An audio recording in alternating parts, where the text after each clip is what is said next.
The massive council chamber stretched out like a metal forest. 12 different alien species sat in their special seats, each one designed for their strange bodies. Some floated in gas bubbles, others stood on crystal platforms. A few hung from the ceiling like giant bats. Ambassador Hyunwoo walked into the chamber with his usual smile. He had worn that same friendly expression for 10 years now. His black suit was perfectly clean, his tie was straight, his shoes made no sound on the metal floor. Behind him, his aide So-jin carried a tablet filled with notes. She also smiled, but her eyes were busy. She watched every alien face, every gesture, every whisper. Her fingers moved quickly over the tablet, recording everything. The human delegation took their seats in the corner. It was always the corner, never the center where the important species sat. Never close to the main speakers, always tucked away like children who might cause trouble. Captain Junho sat in the back row. His military uniform was neat, but his jaw was tight. He had been coming to these meetings for 5 years. Every time he listened to the aliens talk about humans like they were dangerous animals that needed to be controlled. Next to him, Security Chief Mina watched the room with cold eyes. She counted exits, noted security positions, and tracked every weapon she could see. Her tablet looked like it showed meeting notes, but it actually contained detailed files on every alien in the room. The meeting started like always. The tall, thin Velkari speaker stood up. His crystal body caught the light and threw rainbow colors across the walls. His voice sounded like wind chimes when he spoke. Today, we discuss the human problem again, the Velkari said. Their mining operations are too fast, too efficient. They take resources that could be shared among many species. Several aliens nodded. The gas cloud Threnody made agreeing sounds that sounded like steam escaping. The bat-like Nexari clicked. Their approval, Hyunwoo kept smiling. He had heard this complaint many times. Humans were too good at mining, too good at building, too good at growing food, always too good at something. Perhaps, said another alien, humans need guidance from older, wiser species. More nods, more agreeing sounds. So-jin made notes on her tablet. But she was not writing about mining rights. She was writing about something else entirely. Every insult, every suggestion that humans were inferior, every plan to limit human growth. These notes would be sent to Earth tonight. Earth was listening to every word. The meeting continued for hours. One by one, different aliens stood up to complain about humans. They were too aggressive in trade, too quick to explore new systems, too willing to help other species without asking for permission first. Humans rescued the research team on Kepler-7 last month, said a jellyfish-like alien whose name Hyunwoo could never pronounce. They did this without council approval. This shows they do not respect proper procedures. The research team was dying, Junho said quietly from his seat. The jellyfish alien turned toward him. That is not the point, Captain. The point is following rules. Humans always act first and ask permission later. Junho's hands pressed flat against his knees. Mina noticed this and made a note on her tablet. The captain was getting angry. Hyunwoo stood up smoothly. The council is wise, he said with his practiced smile. We always try to follow proper procedures. Sometimes emergency situations make this difficult. Exactly the problem, said the crystal Velkari. Humans see emergencies everywhere, always rushing, always fighting, always breaking things. We do not break things on purpose, So-jin said. Her voice was sweet, but there was something else underneath it. Perhaps not on purpose, agreed another alien. But humans are violent by nature. This is simply how your species is built. The room grew quiet. This was a dangerous topic. Everyone knew it. Hyunwoo's smile never changed. We try our best to be peaceful neighbors. Yes, said the Velkari. And we appreciate this effort. But trying is not the same as succeeding. Your species has instincts that are concerning. Mina stopped typing. Junho's jaw got tighter. Sojin's tablet screen cracked slightly under her grip. "What kind of instincts?" Hyunwoo asked. His voice was still friendly. The Velkari looked around the room. Other aliens were nodding, encouraging him to continue. "Violent instincts. Aggressive instincts. Your people fought wars on your home planet for thousands of years. You conquered other species on Earth. You turned your entire world into weapons and armies." "That was long ago," Hyunwoo said. "Was it?" The Velkari's crystal body flashed brighter. "Your Captain Junho carries weapons even here, in this peaceful chamber. Your soldiers wear armor that is designed for killing. Your ships have guns that could destroy planets." "Many species carry weapons," Junho said. "Yes, but other species carry them for defense. Humans carry them like they expect to use them." The chamber filled with murmurs of agreement. "We have never attacked another species," Sojin pointed out. "Not yet," said the jellyfish alien.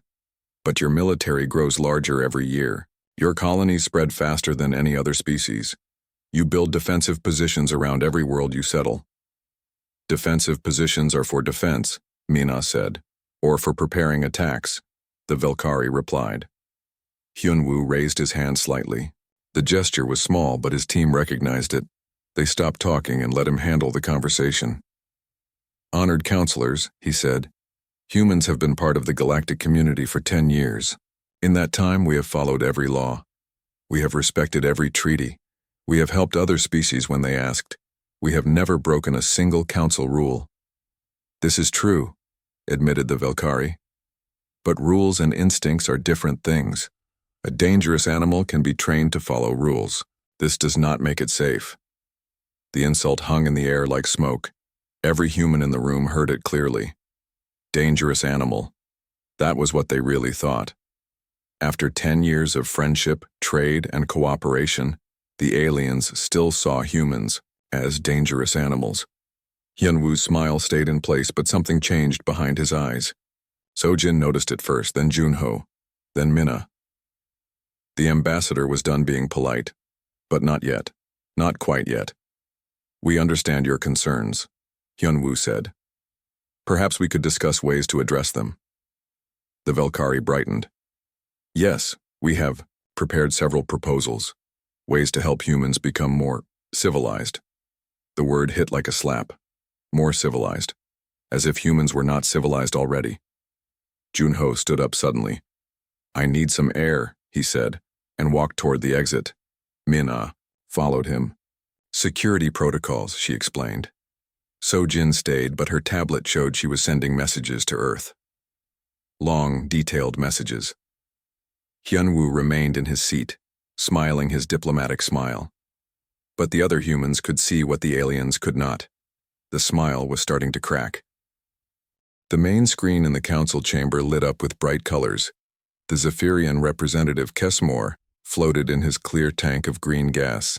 His tentacles moved in excited patterns as he prepared his presentation. "Honored Council," Kesmore began. "Today I bring proof of what we have long suspected. Humans are not the peaceful neighbors they pretend to be." Hyunwoo sat forward slightly in his chair. Sojin's fingers stopped moving on her tablet. Around the chamber, the 12 alien species turned their attention to the screen. The video started playing. It showed a human military transport landing on a rocky planet. Smoke filled the air. Buildings were falling down. In the distance, a mountain was exploding, throwing huge rocks into the sky. "This is Kepler 442b, Kesmore announced. 3 weeks ago, a research station there faced a natural disaster. The planet's core was becoming unstable. Earthquakes and volcanic activity threatened all life on the surface." The video continued. Human soldiers ran out of the transport ship.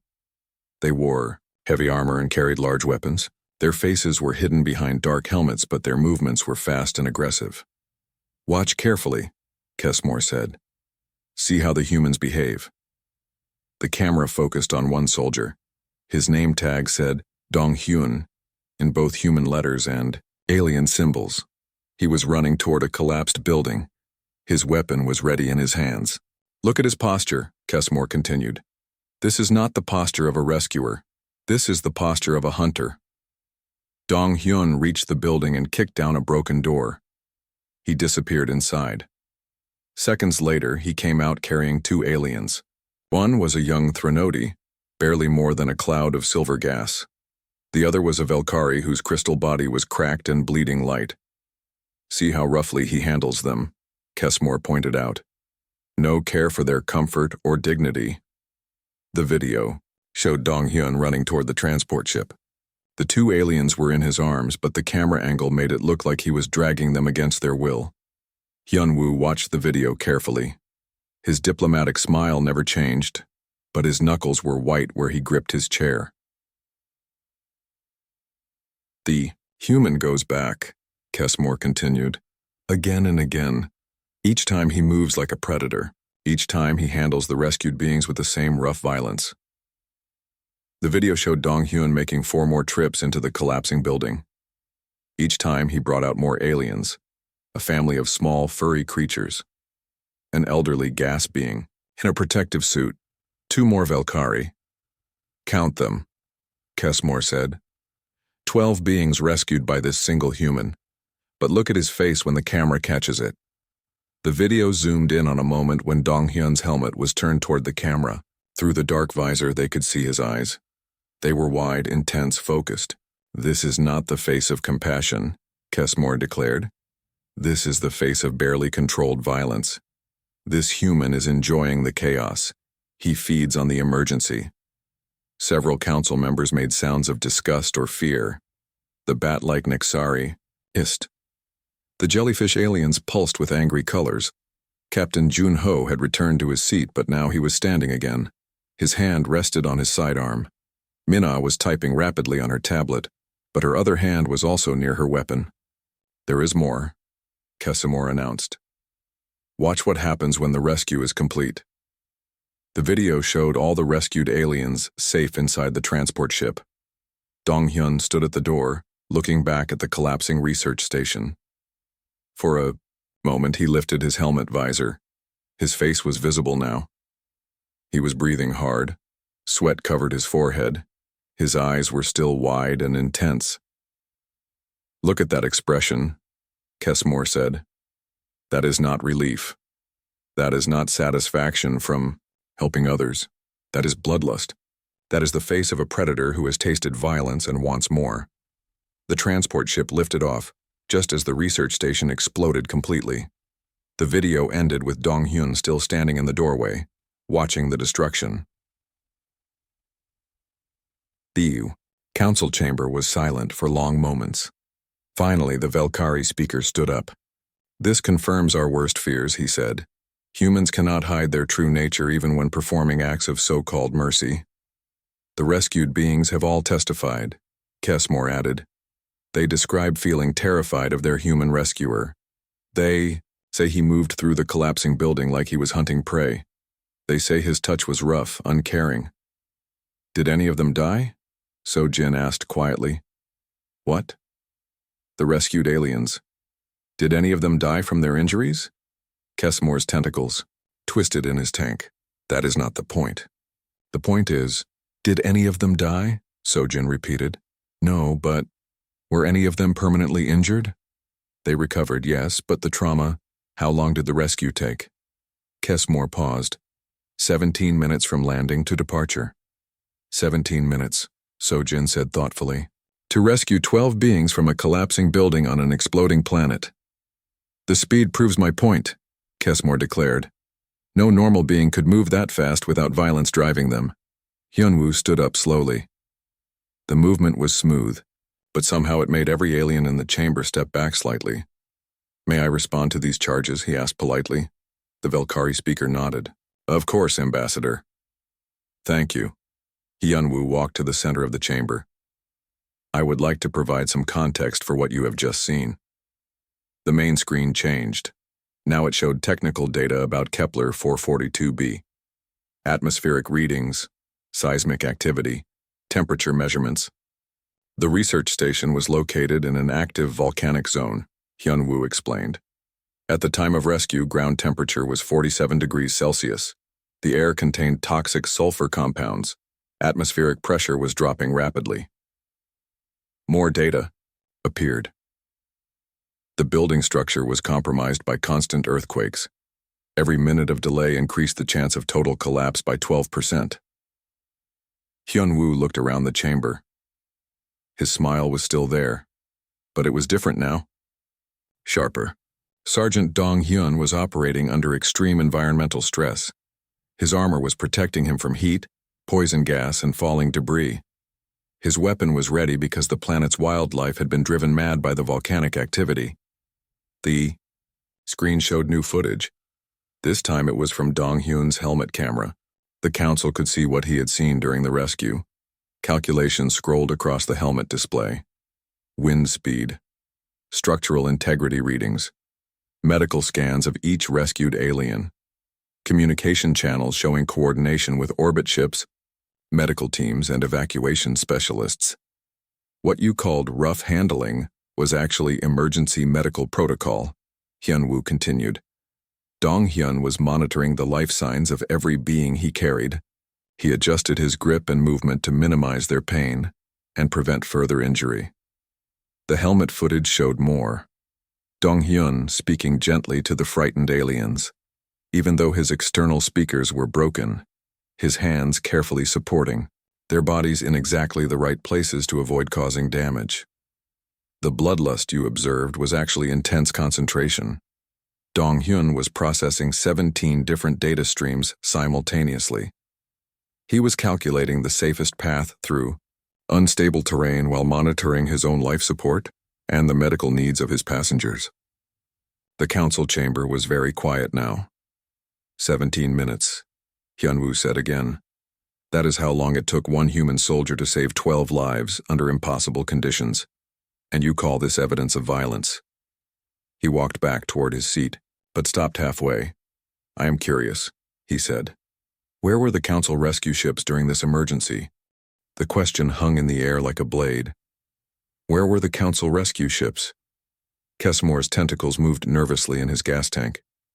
The Valkyrie speaker's crystal body dimmed slightly. Around the chamber, 12 different alien species suddenly found other places to look. Hyun-woo waited. His diplomatic smile had not changed, but something else was different. The way he stood, the way he held his head, even his breathing seemed more controlled. We had ships in the area, the Valkyrie speaker finally said. But the planet was too dangerous. Council safety protocols require... Council safety protocols, Hyun-woo interrupted gently, state that rescue operations should only be attempted when success probability exceeds 60%. So Jin looked up from her tablet. The probability of success for the Kepler 442b rescue was calculated at 12%. 12%, Hyun-woo repeated. And yet Sergeant Dong-hyun achieved 100% mission success. The chamber fell silent again. Captain Jun-ho stepped forward. Ambassador, if I may. Hyun-woo nodded. Jun-ho's voice was calm, but there was steel underneath it. Counselors, I need to tell you something important. For the past 10 years, humanity has been operating under special protocols when dealing with other galactic species. What kind of protocols? Asked the jellyfish alien. We call them polite mode protocols, Jun-ho explained. Every human who interacts with alien species is trained in these protocols. We speak more softly. We move more slowly. We ask permission before taking action.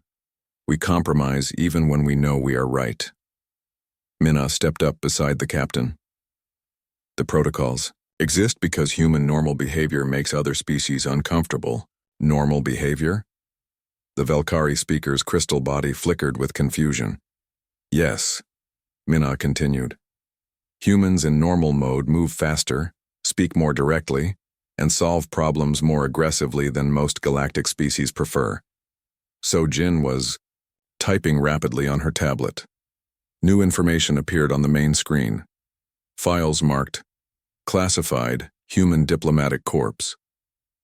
These are our real behavioral assessments, so Jin explained. For 10 years, we have been studying how other species react to human behavior. We learned that our natural responses frighten you. The screen showed video clips. Humans working on construction projects moving with quick efficiency. Humans in laboratories processing information at high speed. Humans in emergency situations making split-second decisions. This is how humans normally behave, Hyun-woo said. But we realized early that this level of intensity made our alien neighbors nervous. So we developed polite mode, Jun-ho added. We trained ourselves to act more slowly, more gently. We learned to ask permission instead of taking initiative. We practiced smiling and using soft words. The Valkyrie speaker was glowing brighter now, which meant he was agitated. Are you saying you have been lying to us for 10 years? Not lying, Hyun-woo corrected. Adapting. We wanted to fit in. We wanted to be good neighbors. But the adaptation was not natural for your species, observed one of the bat-like Nexari. No, Minna admitted. It was not natural at all. More files appeared, on the screen. These showed human psychological evaluations, stress reports, and medical assessments. Operating in polite mode for extended periods causes significant stress in humans, So-jin read from the data. Symptoms include muscle tension, headaches, difficulty sleeping, and increased irritability. Every human diplomat, trader, and military officer who works with alien species undergoes this stress, Jun-ho added. We accept it as the price of peaceful coexistence. Kesimor's tentacles were moving faster now. This suggests that your true nature is indeed more aggressive than you have shown us. Not aggressive, Hyun-woo corrected. Direct, efficient, decisive. He walked to the center of the chamber again. This time his movement was different, faster, more purposeful. Several aliens instinctively moved away from him. Let me give you an example, Hyun-woo said. 3 years ago, the Threnody colony on Vega 7 experienced a food shortage crisis. They requested assistance from the council. The screen showed the official records. The Threnody request had been filed, reviewed by committee, debated in 3 separate sessions, and finally approved after 6 weeks. By the time Council 8 arrived, Hyun-woo continued, 14% of the colony population had died from starvation. Uncomfortable silence filled the chamber. 2 years ago, the same crisis happened to a human colony on Ross 128b, So-jin added. From initial distress call to full resolution took 18 hours. How? Asked the Valkyrie speaker. We did not form committees, Minna explained. We did not debate, we did not file paperwork. The nearest human worlds immediately loaded their food surplus onto transport ships and sent them to Ross 128b. Without council approval, the jellyfish aliens' colors were flashing with alarm. Without asking anyone's permission, Jun-ho confirmed. That is illegal under Galactic trade regulations, Kesimor pointed out. Yes, Hyun-woo agreed. It was completely illegal, and it saved 8,000 lives. The weight of that statement settled over the chamber. This is the difference between human, normal behavior and council procedures, So-jin explained. When people are dying, humans act first and ask permission later. Which brings us to today's discussion, Hyun-woo said. His voice was still polite, but there was an edge to it now that made several aliens step backward. Today, you have called humans violent, uncivilized, and dangerous. You have suggested that we need guidance from more mature species. You have proposed behavioral modification protocols. He looked around the chamber, meeting the eyes of every council member. You have described our rescue operations as evidence of bloodlust. You have called our efficiency unnaturally aggressive. You have treated our willingness to help others as proof that we are predators. The smile was still there, but now it showed teeth. Counselors, Hyun-woo said quietly. I think it is time we stopped operating in polite mode. So-jin's tablet chimed. She looked down at it and nodded to her ambassador. Earth has just received the full recording of today's session, she announced. The human government is interested in the council's suggestions about behavioral modification. What does that mean? The Valkyrie speaker asked. Hyun-woo's smile grew wider. It means, honored counselors, that humanity is about to show you what we really look like when we are not trying to be polite. Captain Jun-ho stepped forward. All human diplomatic staff are hereby released from polite mode protocols, effective immediately. The change was visible instantly. Junho's posture straightened. His movements became sharper, more precise. Mina's expression hardened into something cold and calculating. Sojin stopped smiling entirely and began typing on her tablet with rapid, aggressive strokes. And Ambassador Hyunwoo lost his diplomatic smile for the first time in 10 years. What replaced it was something that made every alien in the chamber remember that humans had once been predators on a world full of dangerous beasts. Now then, Hyunwoo said in a voice that was no longer soft or gentle, shall we have an honest conversation about galactic politics? The atmosphere in the council chamber had changed completely. Where before there had been the comfortable arrogance of superior beings discussing an inferior species, now there was tension thick enough to cut with a blade. Mina walked to the main display console. Her security clearance, which had been hidden for years, now activated systems that most council members did not even know existed. "Councilors," she said, her voice crisp and professional. "You may be interested to review some information that has become available now that we are no longer operating under diplomatic restrictions." The main screen filled with data streams, file after file of intelligence reports, surveillance records, and classified communications. For the past 9 years, 4 months, and 16 days, Mina continued, human intelligence services have been monitoring all council activities. A collective gasp went through the chamber. Several aliens began speaking at once, but Hyunwoo raised his hand. The gesture was small, but somehow it commanded immediate silence. "We know about the Valkyrie mining operations in the Centauri system," Sojin announced, pulling up detailed records. "Illegal extraction from worlds claimed by human colonies. Total value, approximately 43 billion credits." The Valkyrie speaker's crystal body went completely dark. "We know about the Threnody spy network operating throughout human space," Mina added. 47 active agents, 16 listening posts, and 3 attempts to steal human military technology. The gas cloud beings in the Threnody section began pulsing with alarmed colors. "We know about the Zephyrian sabotage attempts on human trade routes," Junho stated. 19 separate incidents resulting in delayed shipments and increased shipping costs. Kesmore's tentacles writhed frantically in his tank. "We know about all of it," Hyunwoo said simply. "Every plot, every scheme, every attempt to undermine human interests while maintaining friendly diplomatic relations." The jellyfish alien's colors were flashing rapidly. "If you knew, why did you allow it to continue?" "Because we wanted to understand what kind of neighbors you really were," Sojin explained. "We wanted to see how far you would go while we maintained our polite facade." "You were testing us?" The Valkyrie speaker's voice was barely a whisper. "Yes," Hyunwoo confirmed. "And you failed." More data appeared on the screen.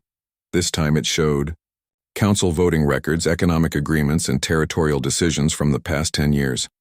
Humans have been excluded from 37 major trade agreements, Sojin read from the data. Blocked from 18 territorial expansion approvals. Denied membership in 12 research consortiums. All while individual council species secretly negotiated private deals with human corporations. Mina added, "You blocked us publicly and traded with us privately." The evidence was overwhelming. Screen after screen of documents showing how the council had systematically excluded humans from official galactic society while taking advantage of human resources, technology, and rescue services. The rescue on Kepler 442b, Junho said, was a perfect example. New footage appeared. This time it showed the space around Kepler 442b during the emergency. Dozens of alien ships were visible in the outer system. 43 council vessels were within 6 hours of the research station, Mina reported. None of them responded to the distress call. 3 species actively blocked human ships from entering the system, Sojin added.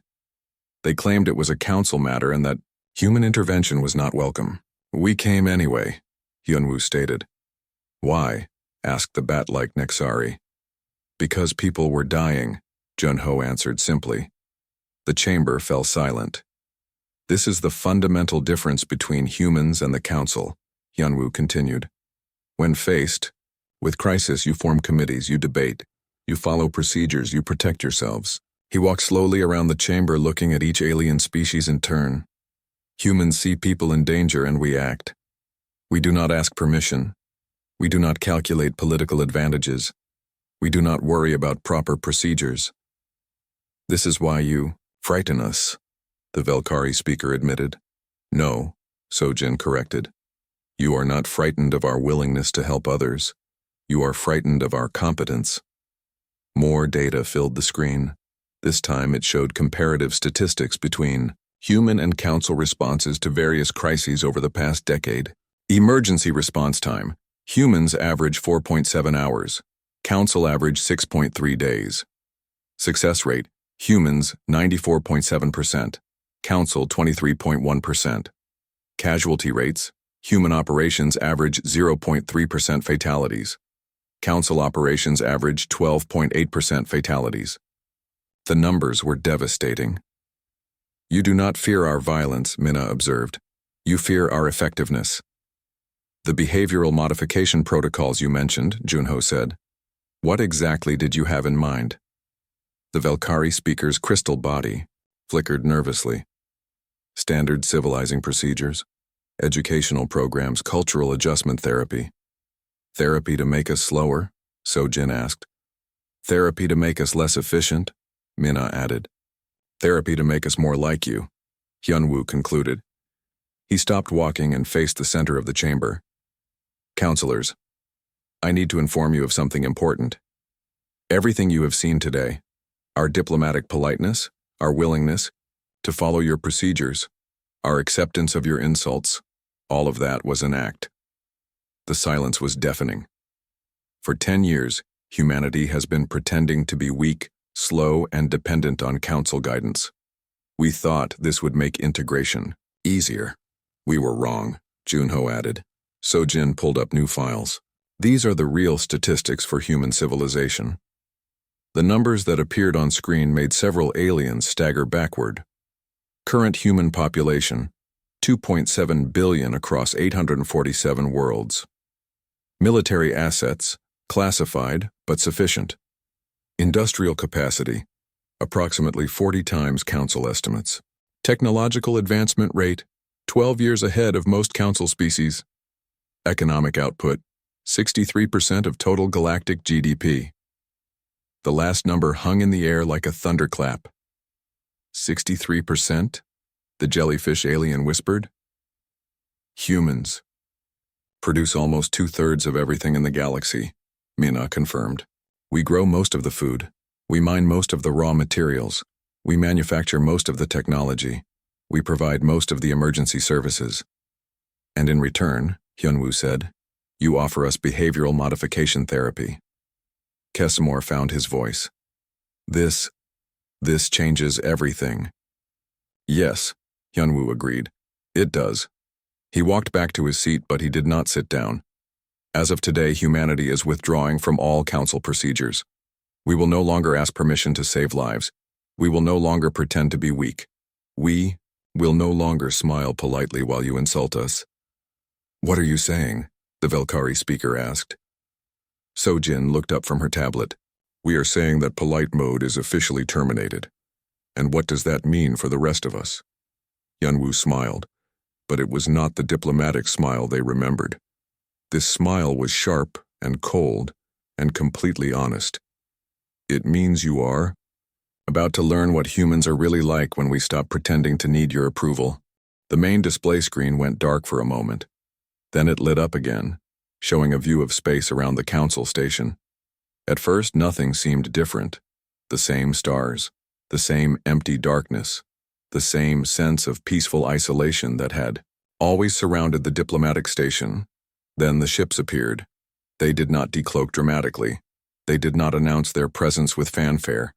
One moment the space was empty, and the next moment it was full of sleek, predatory vessels that had been there all along, invisible and patient. Those are human warships, the Velkari speaker whispered. Yes, Minna confirmed. The local defense. Fleet. How many? Asked the jellyfish alien. Currently visible? About 300. The number hit the chamber like a physical blow. 300 warships. Kessmore repeated in a strangled voice. You brought 300 warships to a diplomatic meeting? Oh no, Sojin corrected cheerfully. Those ships have been there the whole time. For 10 years, every council meeting has been protected by human military assets. Protected? The bat-like Nexari's voice was high with alarm. Of course, Junho explained. This station is in deep space, far from any planetary defenses. Pirates, raiders, and hostile forces could attack at any time. Human fleet units have been providing security. Without telling us? The Velkari speaker demanded. You never asked, Hyunwoo pointed out reasonably. The display changed, showing sensor readings from the human ships. The data revealed weapon systems, defensive shields, and scanning arrays that were far more advanced than anything the Council had ever seen. Each of those ships, Minna explained, carries more firepower than most planetary defense systems. You have been threatening us for 10 years, Kessmore accused. No, Sojin corrected. We have been protecting you for 10 years. There is a difference. Would you like to see actual human military assets? Junho asked. Before anyone could answer, the display changed again. This time it showed a star map of the galaxy. Red dots began appearing across known space, thousands of them, then tens of thousands. Each red dot represents a human military installation, fleet position, or defensive network, Minna explained. This is our current deployment.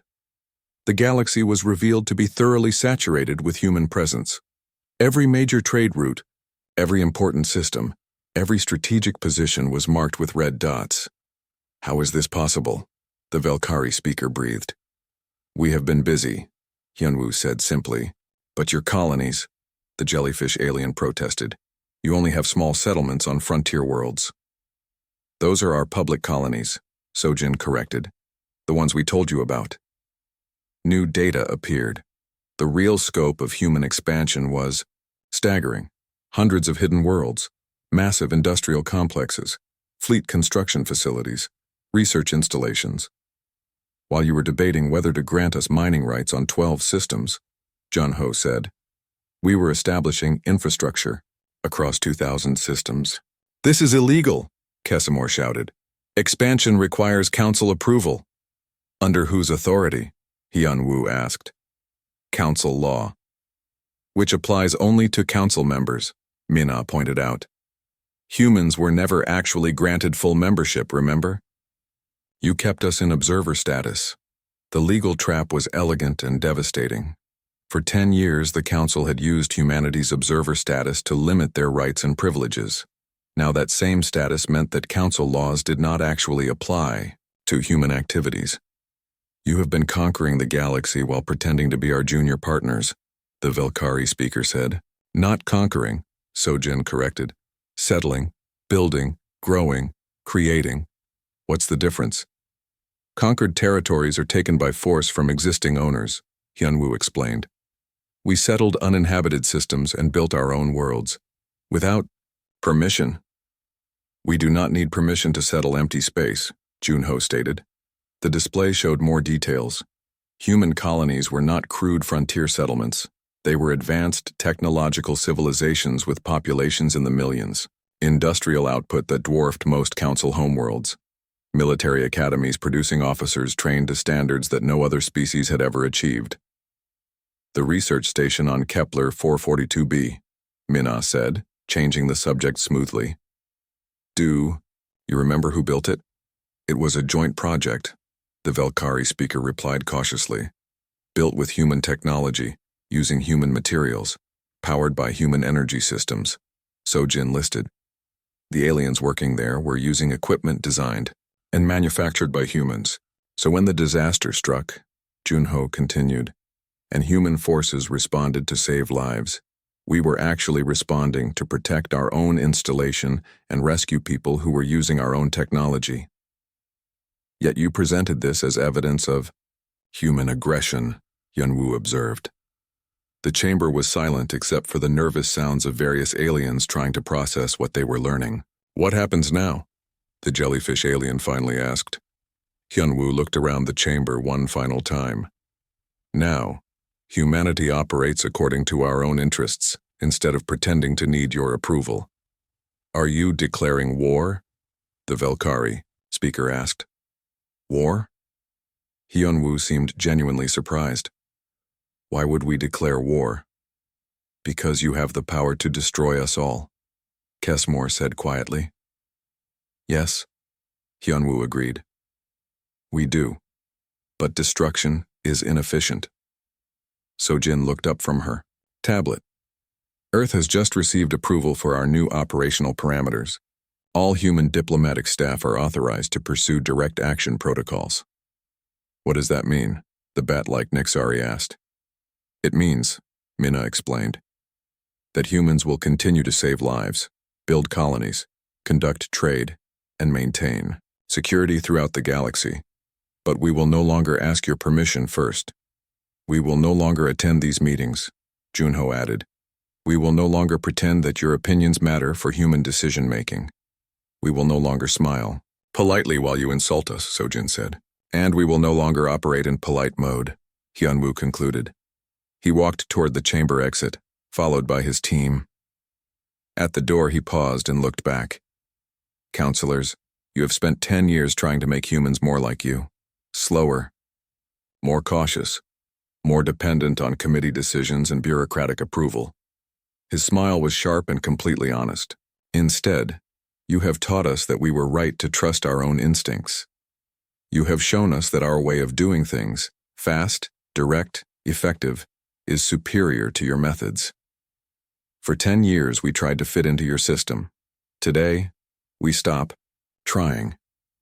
The human delegation left the chamber, the doors sealed behind them with a soft hiss. In the silence that followed, 12 alien species stared at displays showing the true scope of human civilization. The numbers were overwhelming. The implications were staggering. They had spent a decade treating humanity like a junior species that needed guidance and control. In reality, they had been ants criticizing giants. Outside the station, the human fleet began moving with crisp military precision. They were not withdrawing. They were not attacking. They were simply taking up new positions that made it clear who really controlled this region of space. On the bridge of the flagship, Admiral Haewon received her new orders directly from Earth. The message was brief and to the point. Polite mode terminated. Begin Phase 2 operations. Humanity will now act according to human interests. The Admiral smiled as she forwarded the orders to fleet commanders throughout the galaxy. It was time to show the universe what humans could really do when they stopped asking permission. The galaxy would never be the same. In the council chamber, the 12 species sat in stunned silence, finally understanding that they had never been the dominant powers they believed themselves to. They had simply been living in a galaxy where humans had chosen to be polite. That choice had just ended.